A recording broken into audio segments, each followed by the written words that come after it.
In the history of English football, there exists a curious gallery of players who, despite their undeniable talent and substantial contributions at club level, never had the chance to pull on the famous white shirt of the national team. In the minds of fans and pundits alike, these absences are as baffling as they are unjust. For the men themselves, there was perhaps a quiet resignation, an acceptance that football, like life, does not always reward merit. Yet for many, their omission from England duty remains one of football's most enduring mysteries.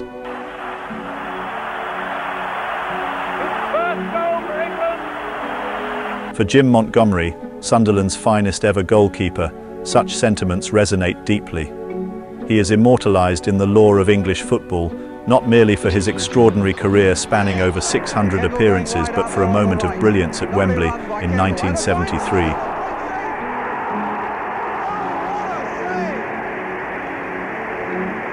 In that FA Cup final, Montgomery produced a save so astonishing, so vital, that it remains etched in the collective memory of the game. Back this time for Reaney as Sunderland crowd them out. Reaney, the high one in, and Cherry going in, and a great save, and a goal, no! My goodness, I thought Lorimer got that one. And Leeds are trying to say that the ball had crossed the line. Well, we better look at it now because this is very vital. I must say it looked as if the ball had hit the stanchion at the back. Let's look closely. Underneath the bar now. Leeds United, then the mightiest club in the land, were brought down by Sunderland, a team of spirited underdogs, and it was Montgomery's acrobatic double save that preserved the 1-0 scoreline. It is ironic then that while Montgomery's heroics are replayed in every compilation of the Cup's greatest moments, his name is absent from the England records. He was, after all, competing in an era of extraordinary goalkeepers, Gordon Banks, Peter Shilton and Ray Clements chief among them. Yet to have never been handed a single cap seems a lamentable oversight for a man who, on his day, was as good as any of them. Equally baffling is the case of Ron "Chopper" Harris, Chelsea's enduring hard man. For nearly 2 decades, Harris patrolled the backline with a fearsome authority, a figure who embodied the no-nonsense ethos of 1970s English football. Yet while Harris was earning medals and plaudits, among them an FA Cup, a League Cup and a European Cup Winners' Cup, he remained inexplicably absent from England's plans. Perhaps his aggressive style, unflinchingly uncompromising, was deemed too rough for the international stage. But it is hard to imagine any manager, even in today's game, who wouldn't relish the certainty and steel that Harris brought to the pitch. Then there is Jimmy Case, the midfield general whose name was synonymous with Liverpool's golden age in the 1970s. Case was part of a team that won everything in sight, 4 league titles, 3 European Cups, and yet, despite being the heartbeat of that side, England overlooked him entirely.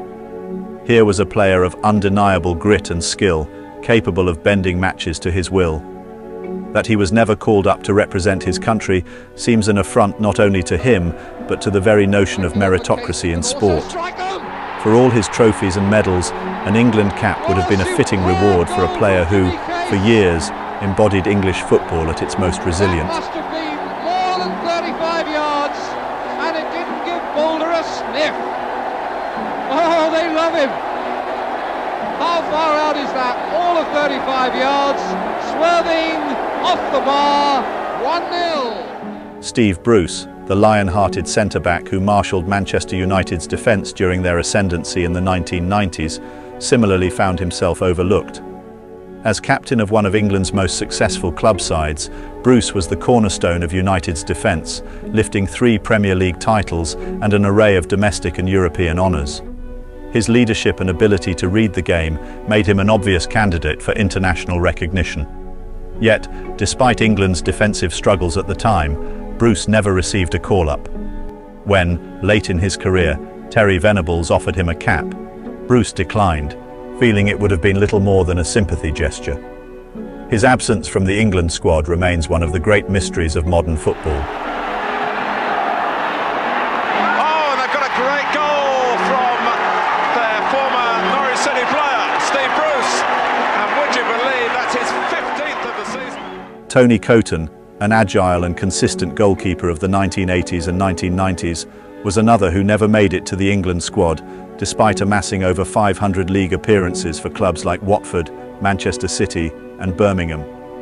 Coton was a stalwart shot-stopper and a 5-time Player of the Year across multiple clubs, cementing his status as one of the most reliable keepers of his time. Yet, his career coincided with the dominance of figures like Peter Shilton, Chris Woods and David Seaman, making it difficult for him to break into the national side. Coton's calmness under pressure and consistency in goal made him an unsung hero, but sadly, never an international one. Got goal side of Talbot. Here's Walsh. Rush! That's a fine save. That is a really very good save by Tony Coton. Few absences are felt as strongly as that of Mark Noble, the heartbeat of West Ham United for nearly 2 decades. Noble's loyalty to his boyhood club, combined with his remarkable consistency, earned him the title Mr. West Ham. A player renowned for his work rate, leadership and ice-cool penalty-taking, Noble featured for every England age group up to the under-21s, but never managed to break into the senior side. Despite captaining the Hammers and becoming their talisman, the national call-up never came, leaving Noble as one of the most surprising international omissions of modern times.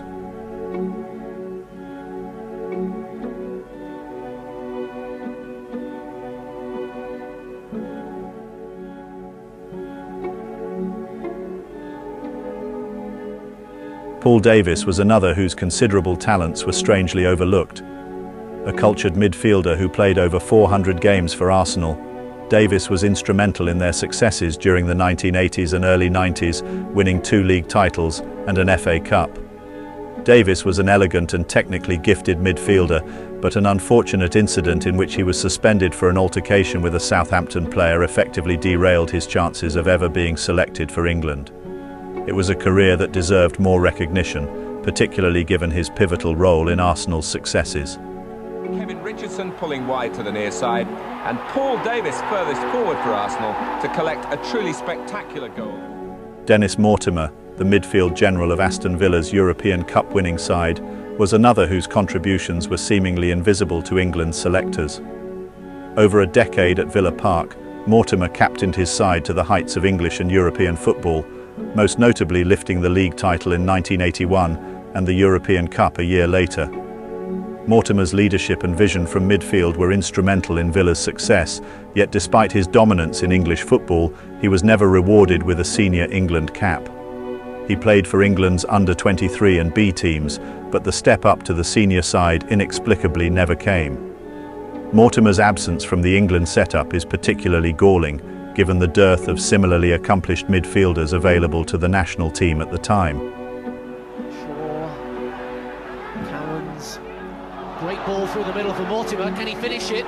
He certainly can, with no problems at all. 2-0 Villa. Billy Bonds, the tireless, versatile leader of West Ham United, also found himself on the wrong side of England's selection policies. Bonds played over 700 times for the Hammers, winning 2 FA Cups and becoming a club legend in the process. His ability to play across defence and midfield, combined with his never-say-die attitude, made him an invaluable asset at club level. Yet, like so many of his contemporaries, Bonds never received the call from the England team. His exclusion is a travesty for many West Ham fans, who viewed Bonds as the embodiment of everything an England player should be: committed, hard-working and supremely talented. Billy Bonds! Oh, goal by Bonds! Can you me? What a superbly struck shot by Billy Bonds.